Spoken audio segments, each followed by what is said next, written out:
Hello everyone, welcome to SR blog again. So আমি একটা গ্রামে যাচ্ছিলাম। গ্রামের নাম হচ্ছে কালাবরপাড়ে যাচ্ছিলাম। তো যাওয়ার ঠিক রাস্তার মাঝখানে হচ্ছে এই ঘরটা আমি দেখতে পেয়ে হচ্ছে আমি খুবই অবাক লাগলাম যে এখানে, তো আমার খুবই অবাক লেগে গেল যে হচ্ছে এখানে মানুষ কেউ নাই। ছাটে পানি, খালি পানি বোতল একটা আছে, পিছনে হচ্ছে বড় কাজ করার জন্য একটা ছোট্ট কুড়াল। যাই হোক ভিউয়ার্স, এখানে কিছুক্ষণ রেস্ট নিয়েছি। তো দেখলাম চারদিকে কোথাও জুমের দৃশ্য দেখা যাচ্ছে না, বা আমার মনে হয় না এই কাছাকাছি কোথাও জুম আসে। তারপর এখানে কেন জুম ঘর বানানো হলো বা তং ঘর।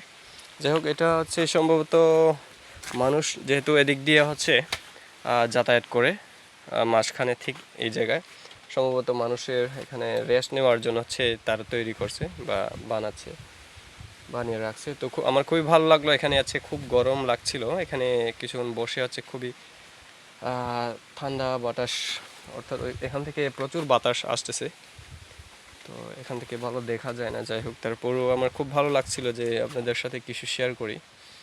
সো গ্রামে আসলে, গ্রামের দিকে গেলে যে এরকম ভালো আবহাওয়া এবং বাতাস, আর হচ্ছে চারদিকে সবুজ প্রকৃতি নিয়ে হচ্ছে ঘেরা। আমি এখন চলে যাব কালাবরপাড়ার দিকে।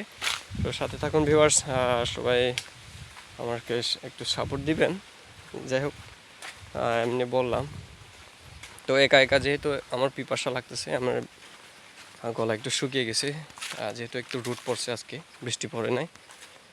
তো গতকাল প্রচুর বৃষ্টি ছিল, আজকে কিন্তু রাস্তায় এদিক দিয়ে আমাকে যেতে হবে। তো এখন হচ্ছে হেঁটে হেঁটে হচ্ছে আমি প্রায় 2 ঘন্টা না 1-1.5 ঘন্টার মতো হেঁটে আসছি আর কি। এটা 1-1.5 ঘন্টা হাঁটার পর না, তারপর হচ্ছে কিছুক্ষণ রেস্ট নিয়ে আবার যাচ্ছি কিছুক্ষণ আপনাদের সাথে গল্প করে, হচ্ছে এভাবেই সময়টা আসলে চলে যায়।